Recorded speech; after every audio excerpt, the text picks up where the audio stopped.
O litro da gasolina deve sofrer novo aumento nesta quarta-feira. Areia na pista pode provocar acidentes no trânsito na Praia do Forte. Rio Grande do Norte tem o terceiro pior desempenho no ensino médio do país. Câmara vai reconvocar presidente do Seturme para dar esclarecimento sobre a licitação do transporte público. Federação das Câmaras Municipais promove curso de gestão pública. E ainda as novidades da Feira Brasil Mostra Brasil. Isso e muito mais na edição desta terça-feira, dia 4 de setembro, do Câmara Repórter.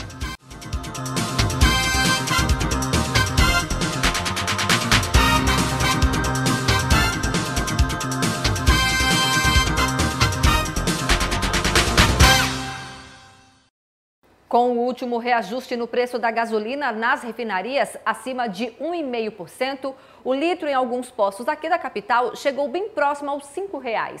E a expectativa é que nesta quarta-feira o combustível fique ainda mais caro. A parada no posto está custando cada vez mais caro. O último aumento anunciado pela Petrobras foi nesta segunda-feira e já repassado às distribuidoras. Na capital, encontramos posto hoje vendendo o litro da gasolina a R$ 4,99. É uns aumentos absurdos, né?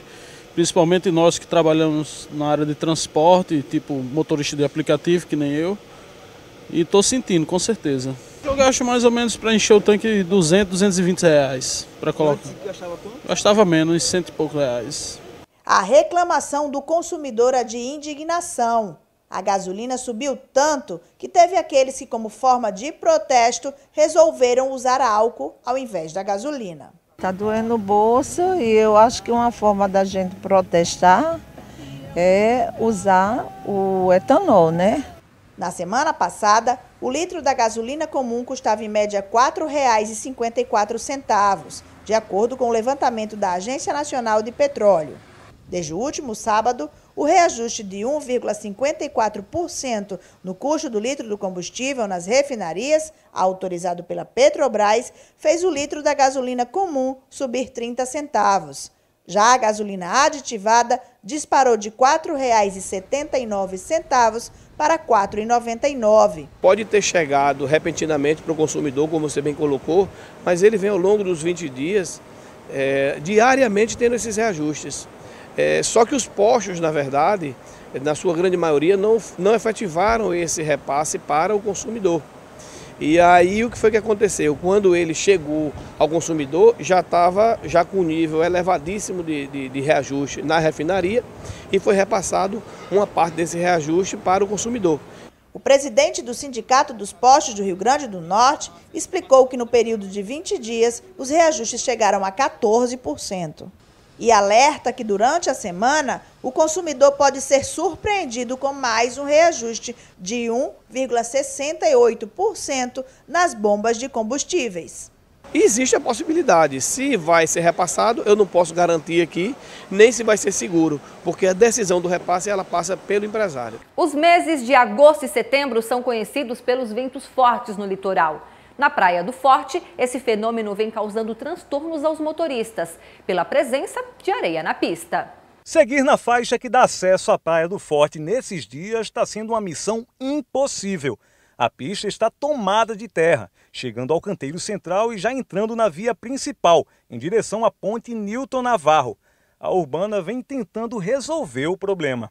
Todo dia a gente faz a manutenção, a varrição dessa areia acumulada, para essa areia não ir para a pista central, e uma vez por semana a gente está vindo com a retroescavadeira tirar o acúmulo de areia que está ficando aqui próximo ao viaduto.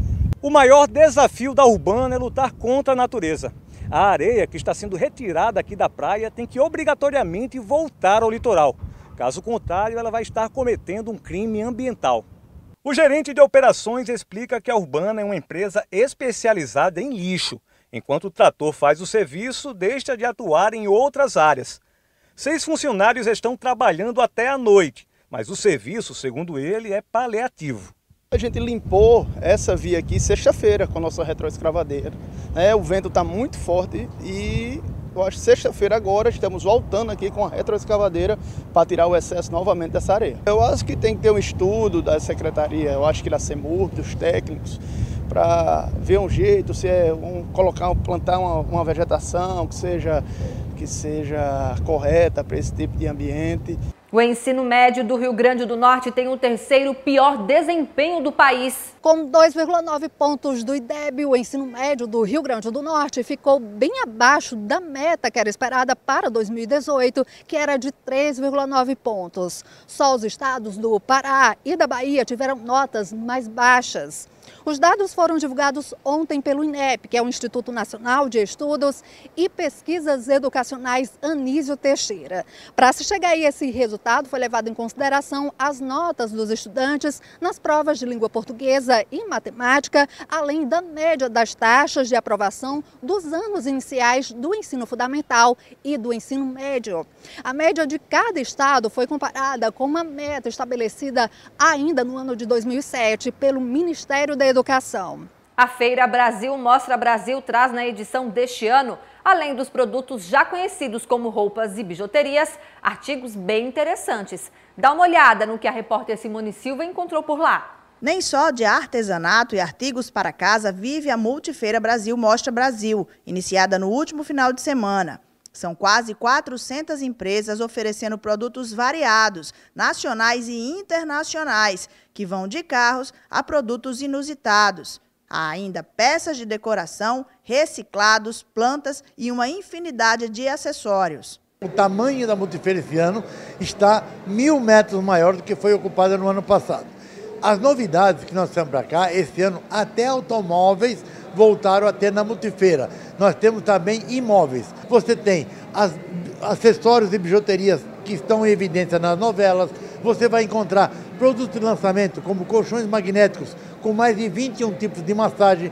Nós temos aqui um sofá, que ele, além de fazer massagem e se articular virando uma cama, você ainda tem ele sonorizado, ou seja, é uma tranquilidade para você relaxar. A feira, de mais de 11.000 metros quadrados, completa 24 anos em 2018. É uma oportunidade para novas marcas apresentarem seus produtos. Um exemplo é esta franquia de maquiagem, que além de comercializar seus artigos, faz retoques em quem passa pelo estande. As pessoas vêm atrás de novidade. Então a gente tem aqui cílio magnético, grampeador de cílio. A gente tem um massageador 3D que é movido à energia solar. A gente tem um lápis 100% vegano, então a gente atende todos os públicos. E isso faz com que as pessoas procurem, sem falar que aqui a gente está fazendo retoque de maquiagem. O artesanato tem espaço garantido na Feira Brasil Mostra Brasil. Nesse estande, por exemplo, da Associação Solidária Maria Rita, que fica lá no bairro Planalto e reúne mais de 20 mulheres, os produtos são todos feitos de material reciclado. Esta bolsinha, por exemplo, é feita de lacres de latinha. Essa outra, olha que bonita. Isso aqui é um forro de sombrinha. E esse porta-papel tem como base uma garrafa PET. Nós somos mulheres autônomas que nós conseguimos provocar nossas rendas. Dependendo de qualquer órgão, a gente trabalha sempre em comunidade, uma solidária com a outra, sempre ensinando uma, transmitindo para a outra o que está sabendo. A diversidade de produtos e serviços atrai um público variado. Só no primeiro final de semana da Multifeira houve um incremento no número de visitantes, 15% maior que no ano passado. Eu achei a feira bem diversificada, tem muita coisa legal, muita opção para a família toda vir. E eu achei bem legal o stand de maquiagem, que você pode vir se maquiar, e também as opções de coisa para casa. Os produtos femininos estão maravilhosos, né? Os acessórios, maquiagem, tem produtos para casa também, né? Mas a feira está super legal e é com muita diversidade, estou gostando muito esse ano. Passando pela feira, é possível também experimentar alguns produtos. Vem na feira e de quebra, ó, você ainda sai completamente relaxado. São produtos que desmancham nódulos, pontos de tensão muscular, ativa a circulação do seu corpo, ajuda na retenção de líquido, aparelhos que não precisam você sair de casa. A expectativa de público no evento, que vai até o dia 9 de setembro, é de 100.000 pessoas. Nós iniciamos imaginando uma média de 100.000 visitantes, mas já estamos calculando que vamos ultrapassar 115.000 pelo primeiro final de semana. Pela movimentação que nós tivemos um crescimento de 25%. E sabedores que somos, que nós vamos ter um feriado prolongado, isso vai trazer muita gente do interior para cá. Com isso, nós temos certeza que vamos ultrapassar nossa meta, com certeza. A Feira Brasil Mostra Brasil fica aberta das 4 horas da tarde até as 10 horas da noite. A entrada custa R$ 8,00, fora o valor do estacionamento. A Federação das Câmaras Municipais do Rio Grande do Norte promoveu o curso de gestão pública para servidores de casas legislativas do estado. Presidentes e vereadores de legislativos municipais do Rio Grande do Norte participaram nesta terça-feira do curso voltado para gestores públicos. Oferecido pela Federação das Câmaras Municipais, em parceria com a Fundação Ulisses Guimarães, o curso visa capacitar os parlamentares. Hoje, todo presidente de Câmara ele é um gestor, ele é um ordenador de despesas. Então, nós sabemos o quanto os órgãos de controle estão cada vez mais exigentes e também na eficiência do trabalho e na transparência. As câmaras do Rio Grande do Norte, agora são 50 câmaras que participam hoje, estão se qualificando para que seus presidentes se tornem bons gestores públicos. A atuação do Poder Legislativo e suas competências foi o tema do módulo. Durante todo o dia, os gestores aprenderam mais sobre as atividades típicas das câmaras e seus desafios. No conteúdo de hoje, para os vereadores, vamos o processo legislativo, formação da Câmara, leis, auditorias, todo o movimento que a Câmara de Vereadores precisam. Captação de recursos, como a Câmara pode capacitar também através do ODESMO. A Fundação Ulisses Guimarães é uma instituição de direito privado que, entre outras atividades, promove educação política para o exercício pleno da democracia. O curso, em parceria com a FECAM, vai possibilitar melhoria nas atividades de fiscalizar e legislar desenvolvidas pelas câmaras, consequentemente, prestando melhor serviço ao cidadão. A função principal do vereador, ela é fiscalizar e legislar. Ele só pode fiscalizar aquilo que ele entende, aquilo que ele conhece. O que nós estamos trazendo hoje é o conhecimento sobre gestão pública para a parte que cabe aos vereadores fiscalizar e, naturalmente, também a parte de legislação. Nós estamos trazendo um módulo que capacita exatamente o gestor legislativo, né? O vereador, o presidente de Câmara, para fiscalizar e propor leis. Isso é muito importante, tanto é que aqui está a maioria dos presidentes de câmaras que vieram pessoalmente, não mandaram assessores, né? São os próprios presidentes, vereadores, que vieram se capacitar, se reciclar nesse curso, provavelmente para a FECAM. Para os vereadores que participaram, uma oportunidade de desenvolver melhor suas atividades parlamentares e ainda multiplicar o conhecimento, levando as informações para suas casas legislativas. A iniciativa da FECAM foi elogiada. São nessas questões de licitações, de compras, do gasto do dinheiro público, que o gestor tem que ter o maior cuidado, porque os órgãos de fiscalização são duros, batem em cima, e a maioria dos ex-presidentes de câmaras, hoje, que tem problema com TCE, é exatamente sobre esse assunto. Então é muito importante que a gente participe e saia daqui capacitado para evitar esses problemas com a justiça. Nós vivemos hoje um novo módulo de gestão. Então, esse novo modelo de gestão nos requer muita atenção, cuidado, para que a gente não possa errar. Na sessão ordinária desta terça-feira, o presidente da Câmara Municipal de Natal, o vereador Ranieri Barbosa, enfatizou que o presidente do Sindicato das Empresas de Ônibus será reconvocado a prestar esclarecimentos sobre a licitação do transporte público. Como concessão pública, o Sindicato de Empresas de Transportes Urbanos de Passageiros, o Seturne, tem o dever de atender à solicitação do Poder Legislativo. O vereador Fernando Lucena pediu esclarecimentos ao sindicato quanto ao cumprimento da Lei 8666.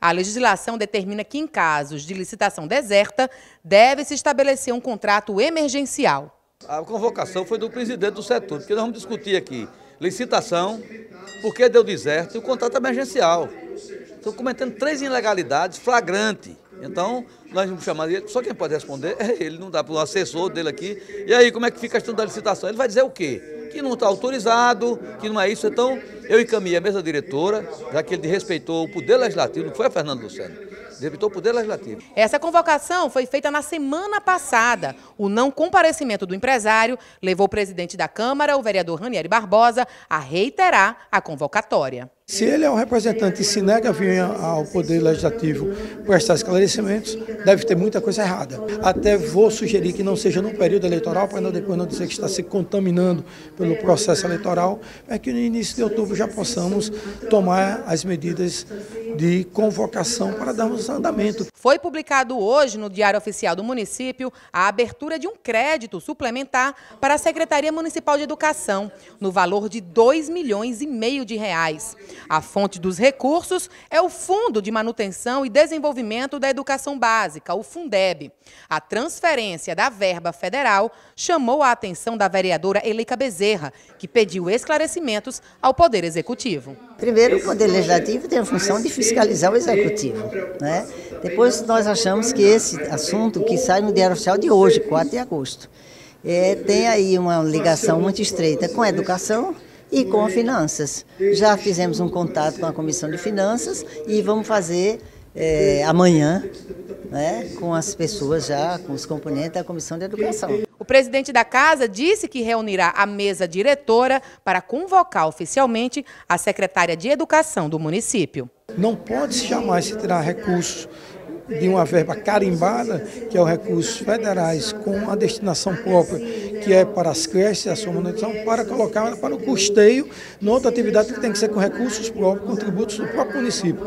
É muito grave o que a professora trouxe, porque vai gerar um problema nas creches, que daqui a pouco vai estar faltando merenda, vai estar faltando várias questões para o custeio e a manutenção das creches, em detrimento de estar mantendo a estrutura da secretaria. Ainda na ordem do dia, o vereador Sandro Pimentel conseguiu a aprovação do parlamento a proposta de lei que pune pessoas físicas ou jurídicas que contratarem serviços clandestinos de vigilância privada. Está colocando em risco a vida daquela pessoa que está ali, trabalhando dignamente, mas que não tem o preparo técnico adequado. E as pessoas que circulam.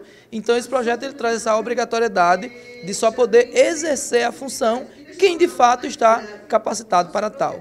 A vereadora Ana Paula usou o horário do pequeno expediente para questionar os motivos dos vetos às emendas que encartou na Lei de Diretrizes Orçamentárias. Segundo a parlamentar, não houve embasamento legal para a rejeição das propostas. A falta de sensibilidade do município, a falta de sensibilidade desse prefeito, que ele só quer perseguir, ele quer impor, ele mostra a política dele de imposição da população, quer impor, colocar um ecoponto e querer que a população ela aceite de todo jeito. E assim a gente não faz política e por isso eu estou, junto com os outros vereadores, lutando para que a gente possa derrubar esse veto. Os 3 anos do Estatuto da Pessoa com Deficiência foi o tema da reunião desta terça-feira da Comissão de Defesa dos Direitos das Pessoas com Deficiência e Mobilidade Reduzida. A comissão trouxe para o debate os 3 anos de criação do Estatuto da Pessoa com Deficiência. Ela não trouxe grandes novidades, mas ela vem para reforçar aquilo que já estava previsto em lei e que muitas vezes é descumprido. O direito da pessoa com deficiência é negado diariamente, quando ele não é assistido nos serviços básicos, né, como a questão do acesso à escola, por exemplo, que é uma grande luta, que ainda existe uma certa resistência para incluir a pessoa com deficiência na escola regular, não só na rede pública, mas também, sobretudo, na privada. É o que nós não tínhamos antes, nós tínhamos essa legislação espalhada e nós não tínhamos um apelo popular grande em relação a esses direitos. O Estatuto tem esse mérito de ter sido muito bem divulgado e ainda está sendo muito bem divulgado, muito bem discutido, porque é uma lei muito moderna, muito bem feita. E nesse ponto ele traz um avanço muito grande, porque as pessoas passaram a conhecer os direitos que já existiam, bem como as inovações que o Estatuto trouxe. Ele revela que o Estatuto traz conceitos modernos que precisam de um certo tempo para serem compreendidos pela sociedade. Até porque alguns de seus dispositivos trazem uma certa dubiedade de interpretação. Então, esses debates são necessários, são salutares e acredito que ainda se desenvolverão por algum tempo. Na comissão, também foi aprovado um projeto de lei de autoria do vereador Franklin Capistrano, que trata de um selo de acessibilidade. Uma espécie de ingresso, de passagem daquela pessoa com necessidades especiais de acessibilidade, para que a pessoa saiba que com aquele selo ele possa ter de imediato acesso ao local, as situações desejadas, tanto física como social, da comunidade. O parlamentar Sérgio Pinheiro foi designado como relator de um projeto de autoria do vereador Ney Lopes Júnior, que pede alteração na lei para que estabelecimentos comerciais de Natal ofereçam um atendimento prioritário, bem como mesas e cadeiras para pessoas com deficiência e mobilidade reduzida.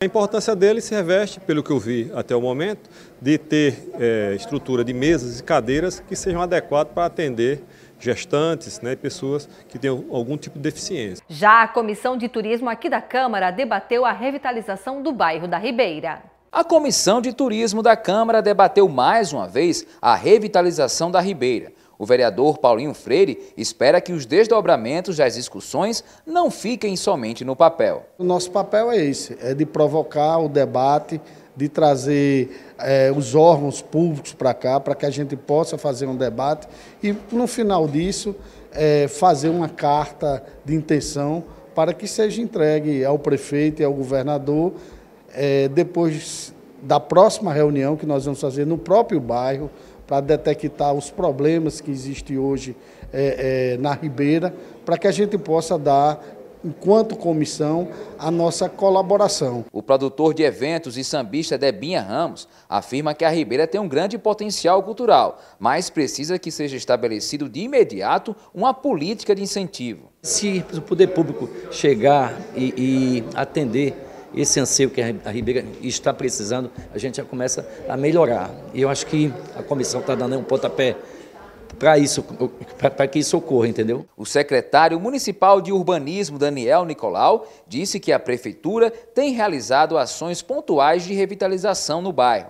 Já houve flexibilização em taxas de ocupação, coeficiente de aproveitamento, em incentivos fiscais agora há pouco para empresas de tecnologia de informação.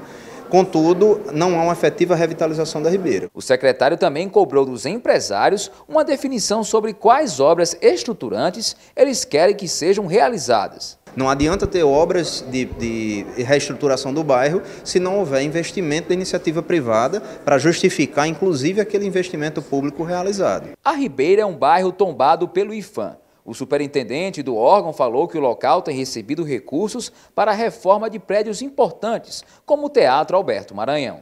2012 até o momento atual, temos em torno de 20 milhões de reais aprovados para investimento em toda a área da Ribeira. Temos obras de destaque, seriam recursos aprovados para a restauração completa do TAM, do Teatro Alberto Maranhão, a Escola de Dança do Teatro Alberto Maranhão, o Grupo Escolar Augusto Severo e 2 praças na área da Ribeira. E na Vila de Ponta Negra, estudantes, grupos folclóricos e também a comunidade católica realizaram o desfile cívico pelas ruas do bairro. Durante o percurso, muita festa. Os participantes mostravam com orgulho o patriotismo e amor à comunidade. A movimentação atraiu a atenção dos moradores. É muito difícil hoje em dia as pessoas comemorar coisas antigas, né? É uma coisa tão bonita, é sinal de que ninguém nunca esquece das coisas bonitas antigas, né? Participaram do desfile escolas, projetos sociais, grupos folclóricos, religiosos e entidades da comunidade. A gente sempre se lembrar a independência do nosso país, a união das pessoas nas coisas cívicas. Por exemplo, educação ambiental, cidadania, direitos, deveres, humildade. Vamos trabalhar mais os nossos cidadãos, nossas crianças principalmente, porque elas que serão o futuro do nosso país. E só assim poderão cuidar melhor, não só da gente quando ficarmos velhos, mas dos nossos netos, que tenham uma qualidade de vida melhor, que é isso que tanto nós precisamos. As idosas do grupo Nossa Senhora de Fátima todo ano participam do desfile.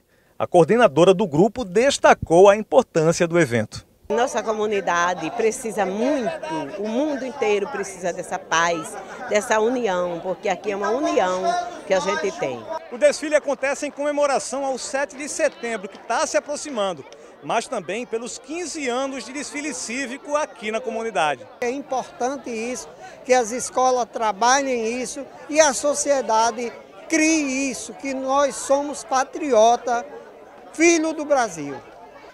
Além de organizar o desfile do bairro de Ponta Negra, o vereador Ari Gomes também está à frente do evento de Nova Descoberta, que acontece nesta quarta, e do Parque das Dunas, que será realizado no próximo dia 11. Confira agora a agenda de campanha dos candidatos ao governo do estado para esta quarta-feira.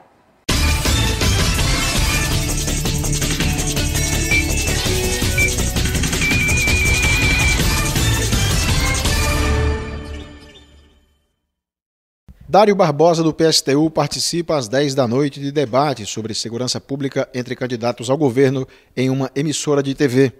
Carlos Alberto, do PSOL, às 7 da manhã, tem entrevista na TV Tropical. Às 2 da tarde, discussão sobre educação para crianças do Rio Grande do Norte. Às 10 da noite, debate na TV. Carlos Eduardo, PDT. Às 9 da manhã, grava programa eleitoral. 10h30, reunião com lideranças políticas na sede do partido. 2h30 da tarde, reunião com a equipe de marketing. 10 da noite, debate na Band sobre segurança pública. Fátima Bezerra, do PT. Às 9 da manhã, Senado Federal, Comissão de Desenvolvimento Regional e Turismo. À tarde, também no Senado, no plenário com sessão deliberativa. Às 10 da noite, debate sobre segurança pública na Band Natal. Breno Queiroga, do Solidariedade. Às 2 da tarde, entrevista na FM 87,9 em São Gonçalo do Amarante. Às 7 da noite, entrevista ao vivo na TVU. E às 10 da noite, debate na Band. Robinson Faria, do PSD, às 9 da manhã tem reunião com a equipe de marketing e grava programa para horário eleitoral. 7 da noite, participa de Caravana da Verdade, em São José de Mipibu, na Grande Natal. Freitas Júnior, da Rede Sustentabilidade, não enviou agenda de campanha, assim como Heró Bezerra, do PRTB.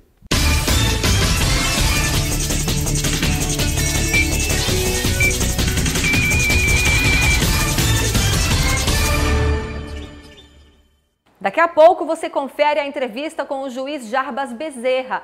Ele vem falar sobre a campanha Setembro Cidadão. Aguarde.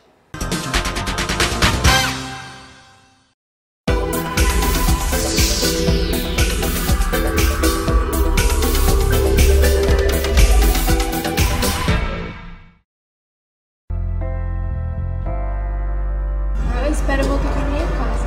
Você sonha em voltar para sua casa? Você acha que isso pode acontecer?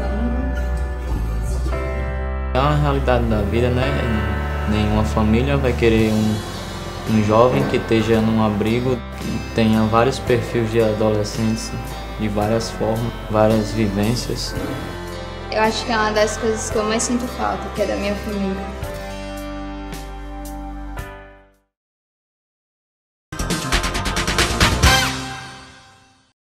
Estamos de volta com o Câmara Repórter. O meu convidado está aqui, é o Dr. Jarbas Bezerra, juiz, e vocês já imaginam aqui qual é que vai ser o assunto da nossa entrevista. Já está aqui, olha, meu lacinho, muito bonito, não é? Nós vamos falar sobre o Setembro Cidadão. Dr. Jarbas, que felicidade ter o senhor aqui, seja bem-vindo. Obrigado. Bom, vamos começar perguntando uma coisa, por que Setembro Cidadão?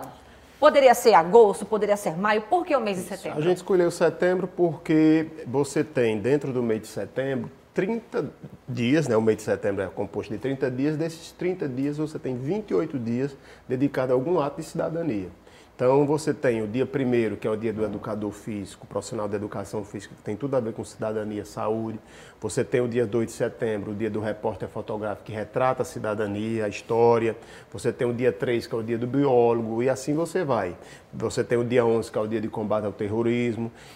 Dia do cliente, dia 13, dia 25, dia nacional do trânsito. 7 de setembro. Independência, Isso. dia 6, o dia da oficialização da letra do hino, e também setembro. Por que nós escolhemos Setembro Cidadão? Porque nós temos na história do mundo a luta contra o câncer que surgiu nos Estados Unidos na década de 80, e aí se criou o Outubro Rosa. Na década de 90, Sydney na Austrália, o Novembro Azul.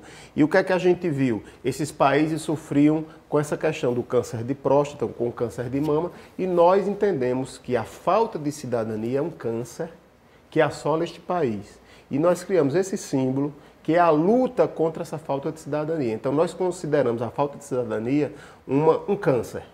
E isso é um câncer que está dizimando o nosso país e a gente precisa criar um antídoto contra isso. E o antídoto que a gente criou aqui no Rio Grande do Norte foi essa campanha. Bom, e o Dr. Jarbas, junto com a advogada Lígia Limeira, foi quem pensou, idealizou, criou, né, toda essa campanha, que agora o senhor vai explicar para a gente a programação, né? O que é que contempla, então?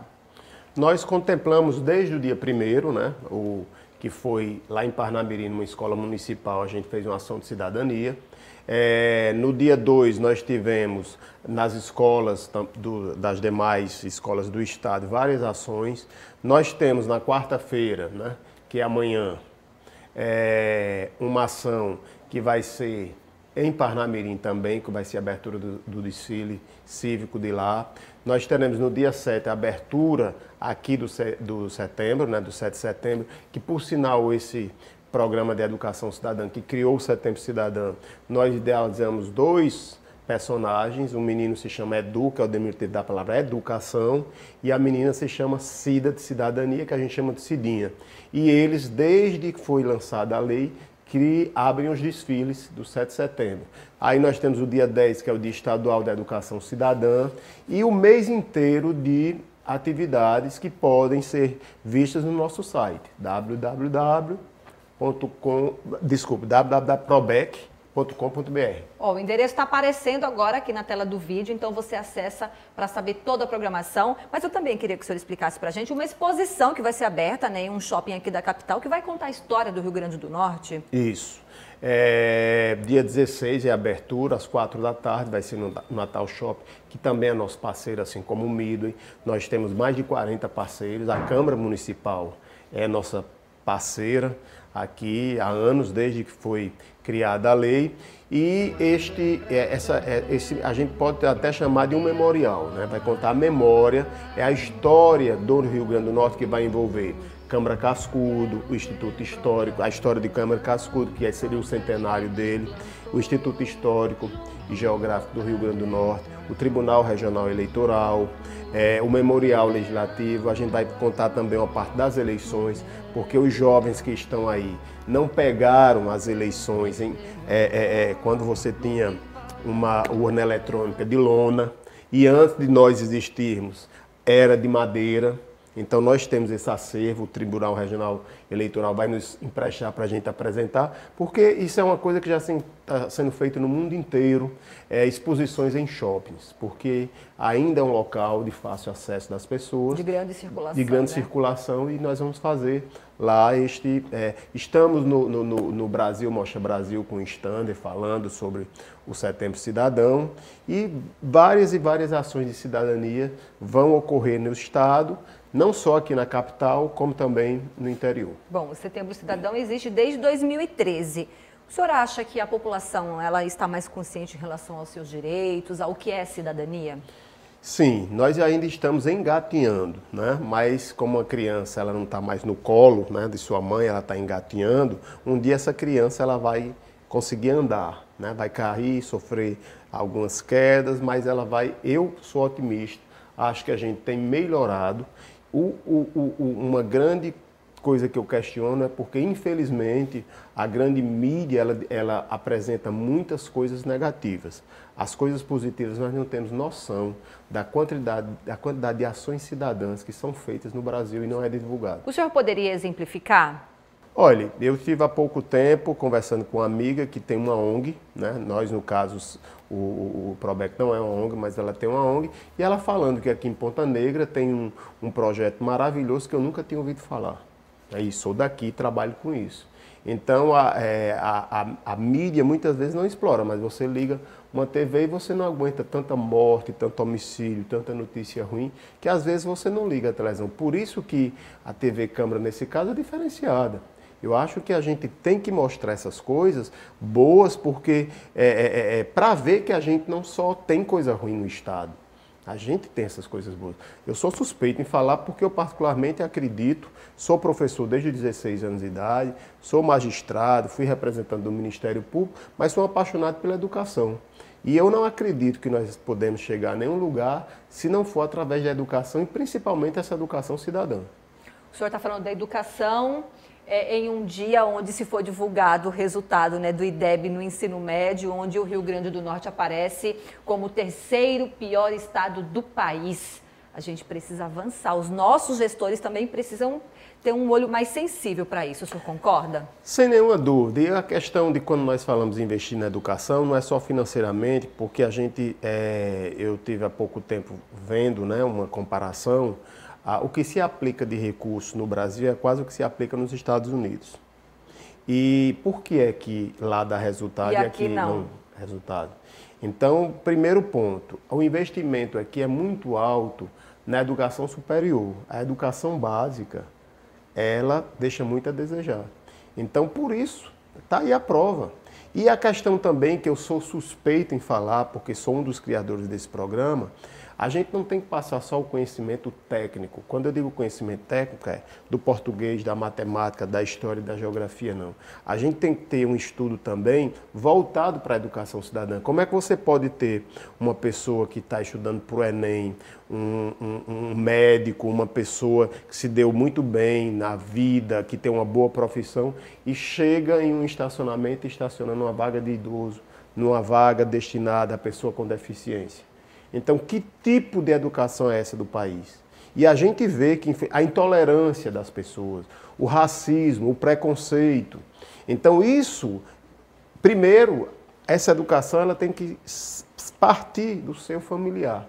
E a escola é um segundo passo. O problema é que a própria família hoje é omissa, não coloca limite nos seus filhos. E quando a escola tenta colocar, a família não apoia. Então, tudo isso faz parte da educação cidadã. Lógico que precisamos do conhecimento do português, da matemática, da história, da geografia, mas o investimento ele tem que começar desde o ensino infantil.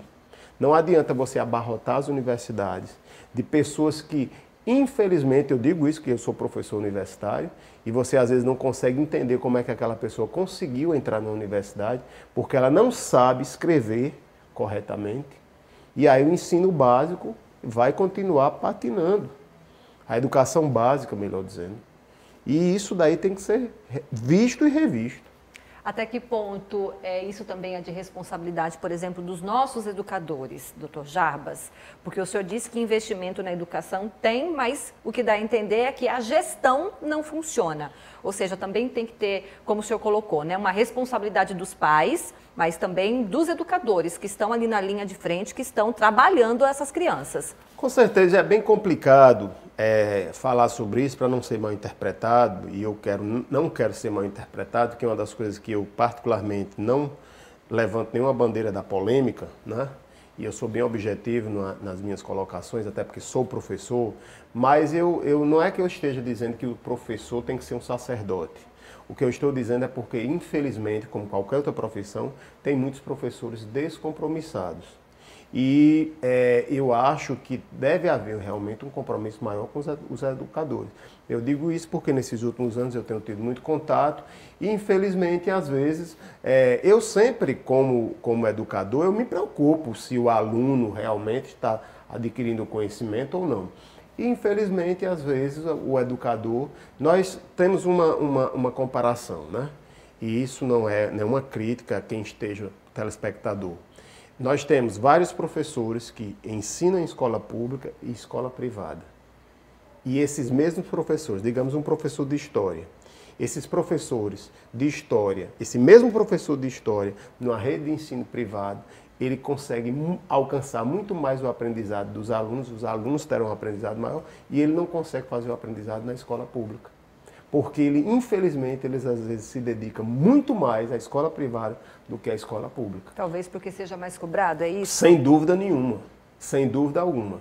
Eu, quando era professor de uma determinada instituição, quando elaboraram um documento para que a gente fosse avaliado pelos alunos, alguns professores acharam isso péssimo. Eu achei excepcional, porque nós também temos que ser avaliados. Porque o aluno também tem a sua crítica, porque essa crítica pode me ajudar a melhorar.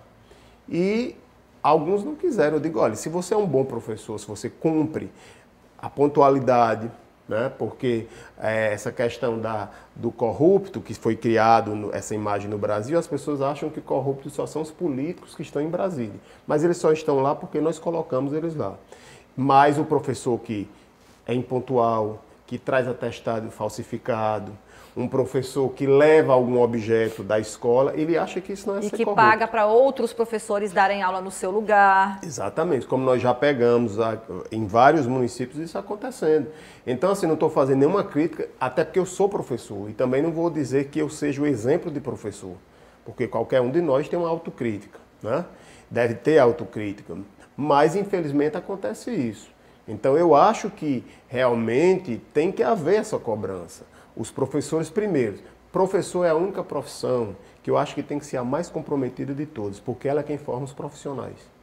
Então infelizmente nós estamos vendo que, pelo menos na minha época, quando o professor perguntava quem aqui quer ser professor, 80% levantava o dedo. Pergunta e hoje em dia, né, doutor Jarbas? Exato. E eu amo o magistério, acho que é uma profissão belíssima, deve ser valorizada, mas também nós, para sermos professores, a gente tem que ter essa consciência da importância do que é ser professor. E agora eu pergunto para você que está assistindo, quais são as suas atitudes como cidadão, hein? Faça essa autoanálise. É bom de vez em quando, não é, doutor Jarbas? Sem dúvida alguma.